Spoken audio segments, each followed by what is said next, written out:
নির্জন দুপুর, পার্কের ঘাসের উপর প্রেমিকা নিকিতার কোলে মাথা রেখে শুয়ে আছে আশিস।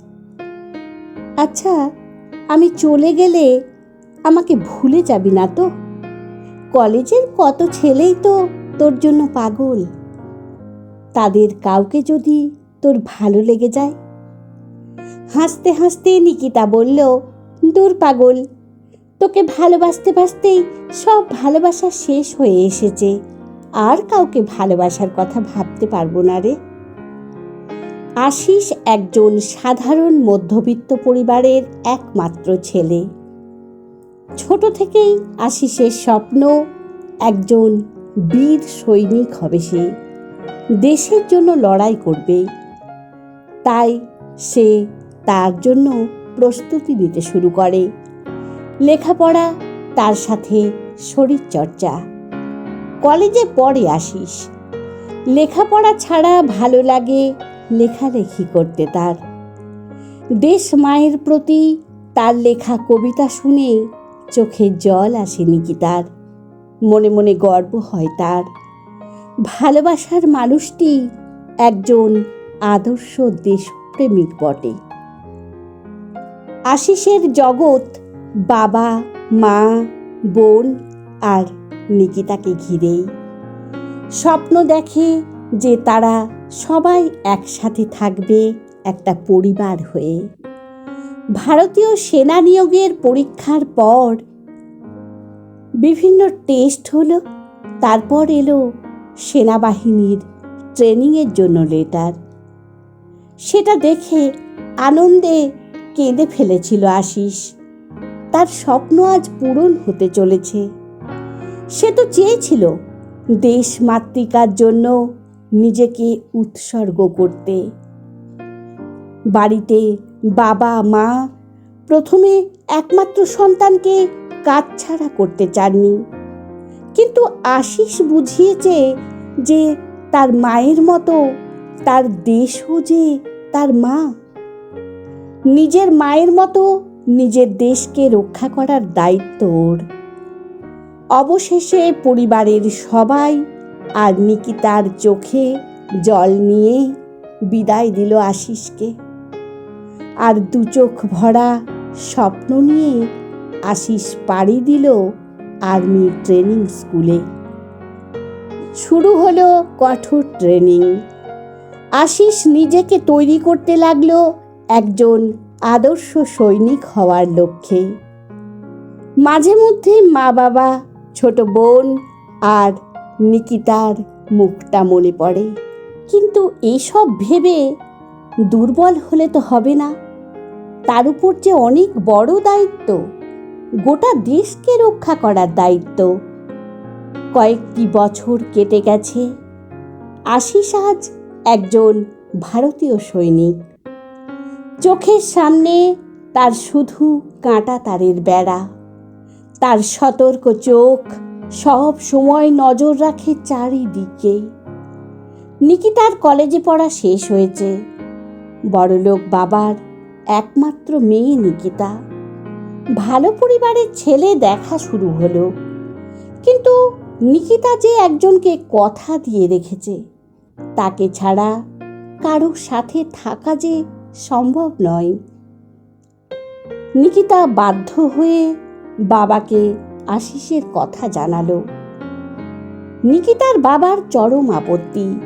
জানালেন, মধ্যবিত্ত পরিবার মেনে নেওয়া যায়, কিন্তু ছেলের জীবনের যে অনেক ঝুঁকি, এরকম অনিশ্চয়তার মধ্যে তিনি তার একমাত্র মেয়েকে ছেড়ে দিতে নারাজ। নিকিতা বাবাকে জানিয়ে দিল, আশিসকে ছাড়া অন্য কাউকে বিয়ে করা তার পক্ষে সম্ভব নয়। বলল, ওরা তো দেশপ্রেমিক সৈনিক, যারা প্রতিনিয়ত রক্ষা করছে আমাদেরকে, আমাদের দেশকে। তাদের সাথে জীবন কাটানো ভাগ্যের ব্যাপার, আর আমি সেটাই চাই। হার মানলেন মেয়ের কাছে সুশান্তবাবু। বললেন, ঠিক আছে, আশিস ফিরলে বলবে আমি ওর বাবা মায়ের সাথে কথা বলবো। খুশির ঢেউ নেমে এলো নিকিতার মনে। সে অপেক্ষা করতে থাকলো তার মনের মানুষটার ফেরার জন্য। কয়েক মাস বাদে আশিস বাড়ি ফিরল। আবার সেই পুরনো চেনা পার্কে বসে আছে দুজনে। নিকিতা বলল, সারা জীবন কি প্রেম করে কাটাবি? এরপর কিছু ভাববি না? আশিস বলল, ভাবতে তো চাই, তোকে সারা জীবন স্ত্রী হিসেবে পাশে পেতে চাই, কিন্তু তুই বড়লোক বাড়ির একমাত্র মেয়ে, তোর বাবা কি রাজি হবেন? নিকিতা হাসতে হাসতে বলল, রাজি হবে কি রে, রাজি তো হয়ে গেছে, বলেছে তোর বাবা মায়ের সাথে কথা বলবে। আনন্দে চোখের কোণে জল চলে এলো আশিসের। সে কত ভাগ্যবান, সব চাওয়া পূরণ হয়েছে যে তার। পরের দিনই নিকিতার বাবা মা এলেন আশিসের বাড়িতে। কথা হলো দুই পরিবারের মধ্যে। বিয়ের দিন ঠিক হলো পরের বার যখন আশিস ছুটিতে বাড়ি ফিরবে তখনই। নিকিতা আশিস দুজন খুব খুশি, পরিবারের সবাইও খুব খুশি। আশিস হাসতে হাসতে বলল, শেষমেশ আমার বউ হচ্ছিস তাহলে। এখন থেকে কিন্তু টিকটিকি আরশোলা দেখেই চিৎকার চেঁচামেচি করলে চলবে না, সৈনিকের স্ত্রীকেও সাহসী হতে হবে। নিকিতা হাসে। চলে আসে আশিসের ফিরে যাওয়ার দিন। মন খারাপ নিয়ে বিদায় জানায় সবাই। এখন যেন দিনগুলো কাটতেই চায় না আশিস নিকিতার। কবে যে সে বাড়ি ফিরবে আশায় থাকে দুজন।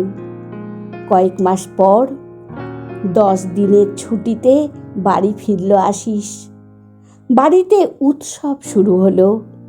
মহা ধুমধাম করে তার পছন্দের মানুষের সাথেই শুভ পরিণয় সম্পন্ন হলো আশিসের। ভালোবাসায় ভরিয়ে দিল দুজন দুজনকে। আনন্দের দিনগুলো যেন খুব তাড়াতাড়ি শেষ হয়ে গেল। ফেরার সময় হয়ে এলো আশিসের। নিকিতার চোখে জল। আশিস সান্ত্বনা দিয়ে বলে গেল, তাড়াতাড়ি ফিরবে সে। আশিসের সদ্য বিবাহিতা স্ত্রী দিনের পর দিন অপেক্ষা করে স্বামীর জন্য। অনেক দিন হয়ে গেল আশিস বাড়ি ফেরেনি।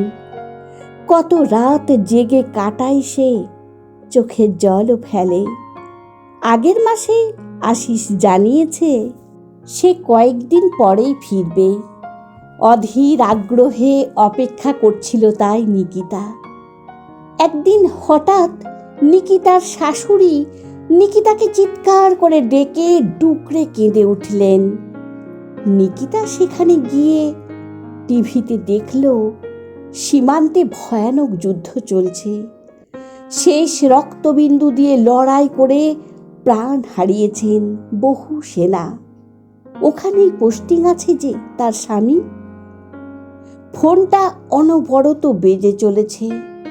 মনের মধ্যে অশনি সংকেত বাজছে। চোখের জল নিয়ে হ্যালো বলতেই নিকিতা জানতে পারল তার স্বামী দেশের জন্য বীরের মতো প্রাণপণ লড়াই করে শেষ নিঃশ্বাস ত্যাগ করেছেন।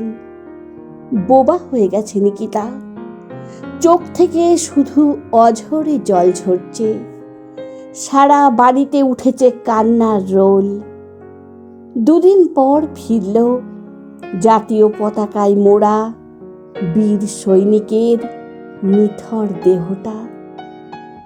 নিকিতার হাতে তুলে দেওয়া হলো তার স্বামীর টুপি আর প্রাপ্ত মেডেল সম্মানগুলো।